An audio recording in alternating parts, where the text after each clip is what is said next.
14 अगस्त आ रहा है और क्लाइंट की रिक्वायरमेंट है कि उस 14 अगस्त के ऊपर मेरी सेल की 4 से 5 डिफरेंट एड्स की कैंपेन को रन करें।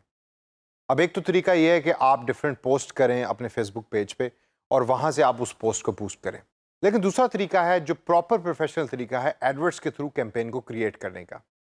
तो दोस्तों इस सेशन के अंदर मैं आपको सिखाऊंगा कि आपने एड्स की कैंपेन को किस तरह एडवर्ड्स के अंदर क्रिएट करना है, उसको मैनेज कैसे करना है और रिज्यूमिंग और पॉजिंग की ऑप्शन कहां से एक्सरसाइज करनी है। तो आइए देखते हैं। सबसे पहले आप एड मैनेजर में जाइए। जैसे ही आप एड मैनेजर में लॉगिन करेंगे तो सबसे पहली स्क्रीन आपके सामने आएगी जिसमें फेसबुक आपसे पूछ रहा है कि आप अपनी कैंपेन के ऑब्जेक्टिव्स को सिलेक्ट कीजिए। ये बहुत ज़्यादा इंपॉर्टेंट चीज़ है। यहाँ आपने तवज्जो से देखना है और गौर से देखना है कि कौन सा ऑब्जेक्टिव है जो आप अपनी कैंपेन के लिए सिलेक्ट करना चाहते हैं। जैसा सबसे पहले अगर आप देखें तो आपको नजर आ रहा है ब्रांड अवेयरनेस का ऑब्जेक्टिव। ब्रांड अवेयरनेस और रीच में फर्क क्या होता है, क्योंकि यहाँ दो ऑब्जेक्टिव्स हैं, एक ब्रांड अवेयरनेस है और एक रीच है। अब अक्सर लोगों के लिए रीच और ब्रांड अवेयरनेस का मकसद या मतलब तकरीबन सिमिलर है। मैं उसको डिफरेंट तरीके से आपको एक्सप्लेन करूंगा। ब्रांड अवेयरनेस से मुराद ये है कि आप चाहते हैं कि मेरा पैगाम दर हकीकत उन लोगों तक पहुंचे जो हकीकत के अंदर आपके ब्रांड के पेज को लाइक भी करेंगे और फ्यूचर के अंदर उसकी सेल भी बढ़ाएंगे। जबकि रीच का कॉन्सेप्ट कुछ और है। रीच होता है कि आप अपना पैगाम ज़्यादा से ज़्यादा लोगों तक पहुंचाना चाहते हैं। तो उसमें हो सकता है कि प्रिंस चार्मिंग भी शामिल हो और इनोसेंट लड़का भी शामिल हो और कोई भी बंदा जो किसी भी जगह पे बैठा हुआ है वो आपके पेज को लाइक कर रहा हो, जो शायद आपके ब्रांड के पेज के ऊपर कोई एक्टिविटी भी ना करे और ना ही उसकी कोई सेल बढ़ाए सीरियस मायनों के अंदर। तो यहाँ आपने ऑब्जेक्टिव देखना है कि क्या वो ब्रांड अवेयरनेस है या वो रीच है। उसके बाद कंसिडरेशन का टैब आता है। कंसिडरेशन के टैब के अंदर फेसबुक आपको डिफरेंट तरह के ऑप्शंस दे रहा है, जिसमें वेबसाइट की ट्रैफिक को बढ़ाने से लेकर पोस्ट एंगेजमेंट और लिंक क्लिक की भी कंसिडरेशन शामिल है। कंसिडरेशन के बाद जो अगला टैब हमारे पास है वो है कन्वर्जन का। यानी कि यहाँ जो डिफरेंट ऑप्शंस हैं उस पर अगर हम गौर करें तो ये ऑप्शंस हमारे सामने आती हैं कन्वर्जन्स की। यानी कि आप चाहते हैं कि लोग आपके ऐप के ऊपर या आपके मैसेंजर के ऊपर आपको मैसेज भेजें, वो कन्वर्जन के अंदर कन्वर्ट होगा। कन्वर्जन से मुराद ये है कि आप एक अपना ऑब्जेक्टिव स्पेसिफिक सेट कर लेते हैं कि मैं चाहता हूं कि ज़्यादा से ज़्यादा लोग मेरे पेज के ऊपर आके मेरी वेबसाइट पर क्लिक करें या ज़्यादा से ज़्यादा लोग मेरे पेज के ऊपर आके मेरे मैसेंजर के थ्रू मुझे कांटेक्ट करें। तो जितने लोग आपको कांटेक्ट करेंगे वो आपका कन्वर्जन रेट होगा और कन्वर्जन रेट अगर अच्छा है तो इसका मतलब है कि आपकी कैंपेन भी ठीक तरीके से रन हो रही है। कन्वर्जन के बाद हमारे पास है कैटलॉग सेल्स और स्टोर विजिट की डिफरेंट ऑप्शंस। मैं यहाँ ब्रांड अवेयरनेस के ऑप्शन को क्लिक करूंगा क्योंकि वो ज़्यादा सूटेबल है जिस तरह की कैंपेन मैं बनाना चाह रहा हूँ। और नीचे कैंपेन नेम को चेंज करूंगा। ये चूंकि 14 अगस्त रिलेटेड कैंपेन है तो यहाँ मैं 14 अगस्त टाइप करूंगा और टाइप करने के बाद इस नीले सेटअप अकाउंट के बटन के ऊपर क्लिक करें। जब आप इस पर क्लिक करेंगे तो फर्दर डिटेल्स आपके सामने अपीयर होंगी। अच्छा, एक चीज़ जो यहाँ बड़ी गौर से आपने देखनी है वो ये है कि लेफ्ट साइड के ऊपर आपको अपनी कैंपेन की प्रोग्रेस नज़र आ रही है। तो इसको ज़रा गौर से देखिए। अगर कोई स्टेप आप मिस भी कर गए हैं या कोई इन्फॉर्मेशन आपने गलत भी एंटर कर दी तो आप वापस उस स्टेप पे जा सकते हैं। जो सा स्टेप कंप्लीट हो जाएगा उसके सामने ग्रे कलर का टिक मार्क भी अपीयर हो जाएगा। तो ऐड अकाउंट को जब आप सेटअप करने लगे तो सबसे पहली ऑप्शन जो फेसबुक आपसे मांगता है वो है अकाउंट कंट्री। हम इसको पाकिस्तान ही रहने देंगे। करेंसी के अंदर you can change from Pakistani rupees to US dollars to any other currency. हम इसको दोबारा पाकिस्तानी रुपीज़ में ही रहने देंगे। और टाइम जोन के अंदर आप अपना टाइम जोन सेलेक्ट कर सकते हैं और चेंज कर सकते हैं। हम इसको कराची में ही रहने देंगे। नीचे एडवांस ऑप्शन जो है वो भी आ रही हैं, उस पर अगर आप क्लिक करें तो फेसबुक आपको मजीद ऑप्शन देता है जिसमें आप ऐड अकाउंट नेम चेंज कर सकते हैं।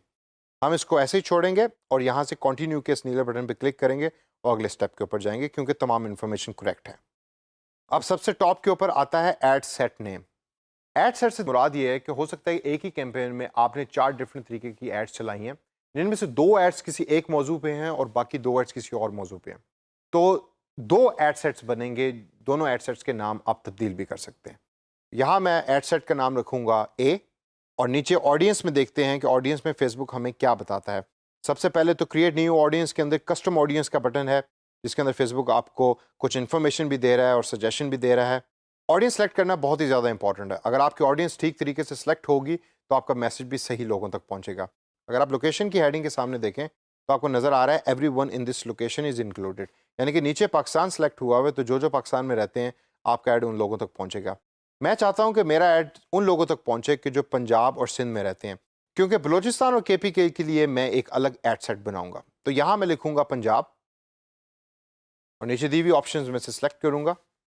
ऊपर फेसबुक ने आपके ऑडियंस को पाकिस्तान से चेंज करके पंजाब कर दिया है। यहाँ मैं दूसरी ऑडियंस लिखूंगा जिसमें मैं सिंध लिखूंगा और ऑप्शन को सिलेक्ट करूंगा तो ये ऑप्शन भी ऊपर पंजाब के साथ अपीयर हो जाएगी। इसके बाद स्क्रॉल डाउन करें तो हम देखते हैं कि हमारे सामने एज भी फेसबुक हमसे पूछ रहा है। तो मैं ये चाहता हूं कि मेरी ये ऐड 20 साल से लेकर 45 साल के लोगों तक पहुंचे और जेंडर के अंदर मेल और फीमेल दोनों हों, तो मैं ऑल के बटन पे ही छोड़ूंगा। उसके बाद आता है लैंग्वेज का बटन। अगर आप चाहते हैं कि आपकी ऐड सिर्फ उन लोगों तक पहुंचे कि जो उर्दू बोलते हैं, आप यहाँ लिख सकते हैं। मैं आपको ये सजेस्ट नहीं करूंगा। अक्सर आप ये देखेंगे कि जब आप फेसबुक प्रोफाइल बनाते हैं तो आप लैंग्वेज उसके अंदर नहीं लिखते या नहीं सिलेक्ट करते। अगर आप यहाँ लैंग्वेज सेलेक्ट कर देते हैं उर्दू या इंग्लिश, तो आपकी वो ऐड उन लोगों तक नहीं पहुंचेगी कि जिन्होंने अपने प्रोफाइल के अंदर लैंग्वेज की कोई डिटेल एंटर नहीं की हुई। तो मैं आपको सजेस्ट करूंगा कि इस बटन को आप ऐसे ही छोड़ दें और यहाँ कोई इन्फॉर्मेशन एंटर ना करें। नीचे है डिटेल टारगेटिंग। इस बटन को हमने पहले भी डिस्कस किया था। यहाँ आप लोगों के इंटरेस्ट, डेमोग्राफिक्स या बिहेवियर्स के बारे में कुछ भी लिख सकते हैं और फेसबुक आपको डिफरेंट ऑप्शंस देता है। तो यहाँ हम फॉर इंस्टेंस लिखते हैं म्यूज़िक और नीचे दी हुई ऑप्शंस में से हम सेलेक्ट करेंगे एक ऑप्शन, और जो जो लोग म्यूज़िक के अंदर इंटरेस्ट रखते हैं, यानी कि उन्होंने अपने फेसबुक प्रोफाइल के ऊपर म्यूज़िक रिलेटेड पेजेस लाइक किए हुए हैं या ये मेंशन किया हुआ है कि उनको म्यूज़िक में इंटरेस्ट है, उन लोगों तक ये ऐड पहुंचने की कोशिश करेगी। इसके अलावा आप और डिफरेंट इंटरेस्ट और बिहेवियर्स भी यहाँ लिख सकते हैं। कनेक्शन की ये ऑप्शन फेसबुक ने रिसेंटली प्रोवाइड की है। इसके अंदर आप मज़ीद डिटेल तरीके से टारगेटिंग कर सकते हैं, यानी कि आप ये सिलेक्ट कर सकते हैं कि कौन से लोग आपके पेज को लाइक करेंगे। तो टॉप के ऊपर जैसा फेसबुक पेजेस की एक ऑप्शन है कि वो तमाम लोग जिन्होंने आपका पेज लाइक किया या उन लोगों के आगे दोस्त, उनको भी आप इसके अंदर इंक्लूड कर सकते हैं। तो इन ऑप्शंस को डिटेल के अंदर अपने तौर के ऊपर देखिए। सेव दिस ऑडियंस के इस बटन पे क्लिक करें। यहां आपसे ऑडियंस का नाम पूछेगा फेसबुक, तो यहां ऑडियंस के नाम के अंदर आप लिख दें ऑडियंस ए। रीजन ऑडियंस ए यहां लिखने की ये है कि जैसा मैंने पहले आपको मेंशन किया कि मैं पंजाब और सिंध के लोगों के लिए एक एड सेट बनाना चाहता हूं और केपीके और बलूचिस्तान के लिए अलग बनाना चाहता हूं। ये जस्ट एन एग्जांपल है। हो सकता है कि इन द फ्यूचर आप चाहें कि आप लाहौर के लोगों के लिए और ऐड बना रहे हैं और इस्लामाबाद के लिए और बना रहे हैं, या अगर आप किसी बैरून मुल्क कैंपेन के ऊपर काम कर रहे हैं तो डिफरेंट शहरों के लोगों के लिए डिफरेंट एड्स बना रहे हैं। तो यहाँ एक अच्छी प्रैक्टिस है कि ऑडियंस का नाम लिखना मत भूलिए। सेव के इस नीले बटन पर क्लिक करें। उसके बाद फेसबुक आपको अगले स्टेप के ऊपर ले जाएगा जो है प्लेसमेंट्स का। यहाँ आप ऑटोमेटिक प्लेसमेंट्स को सिलेक्ट कर सकते हैं या एडिट कर सकते हैं प्लेसमेंट को। जैसे जैसे आप डिजिटल मार्केटिंग की जॉब्स के अंदर प्रोग्रेस करेंगे तो एडवांस फंक्शंस को यूज़ करना शुरू करेंगे। इस स्टेज के ऊपर अगर आप बेसिक डिजिटल मार्केटियर हैं तो मैं आपको सजेस्ट करता हूं कि आप ऑटोमेटिक प्लेसमेंट ही की ऑप्शंस को यूज़ करें। फेसबुक बड़े अच्छे तरीके से अपने एच रैंक एल्गोरिथम को यूज़ करके आपकी एड्स लोगों तक पहुंचाता है, और ऑटोमेटिक प्लेसमेंट की इस पर्टिकुलर ऑप्शन को सिलेक्ट जब आप करेंगे तो फेसबुक अपने तौर पर सिलेक्ट करेगा उन बेस्ट लोगों को कि जिन लोगों तक आपकी ऐड पहुंचनी चाहिए। उसके बाद नीचे है ऑप्शन बजट एंड स्केड्यूल की। इसमें आप अपना बजट सेलेक्ट कर सकते हैं। डेली बजट की ऑप्शन यहाँ लिखी हुई है। अब मेरा आपसे सवाल है, याद कीजिए एक सेशन के अंदर मैंने आपको बताया था कि आपका डेली बजट कितना होना चाहिए। वो कितना था?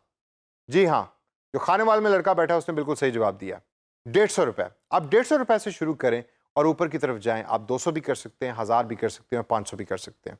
150 की फिगर मैं अक्सर इसलिए देता हूं क्योंकि फेसबुक के डेली बजट अटैच है यूएस डॉलर के साथ।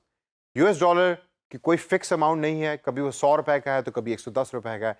आप 150 रुपए यूज़ करें पाकिस्तानी रुपयों के अंदर तो वो एक सेफ अमाउंट है। तो यहाँ डेली बजट के अंदर आप 150 लिख सकते हैं या जो भी आपकी करंट रिक्वायरमेंट है उसके मुताबिक इसको चेंज कर सकते हैं।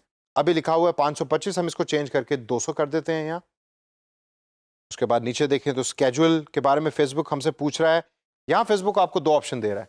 क्या आप चाहते हैं कि आपकी ऐड कंटिन्यूसली रन करे या आप खुद चाहते हैं कि आप टाइम और डेट सेलेक्ट करें।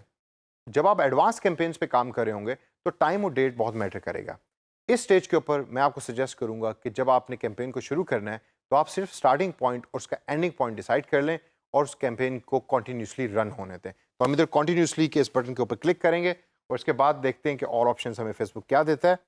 अब यहाँ आपको एक स्टेटमेंट फेसबुक बता रहा है जिसमें लिखा है कि you will spend no more than 1400 rupees per week. अगर आप चाहते हैं कि आपका क्रेडिट कार्ड खाली ना हो और फेसबुक एडवर्ड सारा पैसा उस क्रेडिट कार्ड में से खाली ना करे तो हमेशा इस लाइन को गौर से पढ़िए और 3-4 दफ़ा पढ़िए। और इसकी वजह सबसे बड़ी ये है कि इसके अंदर फेसबुक आपको बता रहा है कि एक हफ्ते में इस पर्टिकुलर कैंपेन के ऊपर आप कितने पैसे खर्च करेंगे। अगर आपके अंदर इस लाइन को पढ़ने की आदत नहीं है और गलती से आपने डेली बजट गलत सेलेक्ट कर लिया है तो आपका क्रेडिट कार्ड खाली होगा। तो इस लाइन को गौर से पढ़िए और याद रखिए कि इन द फ्यूचर 3-4 दफ़ा गौर से पढ़ने के बाद नीले बटन पे क्लिक करें और अगले स्टेप पे जाएं। जो बाकी ऑप्शंस हैं वो मैं अगले सेशन के अंदर आपको एक्सप्लेन करूंगा।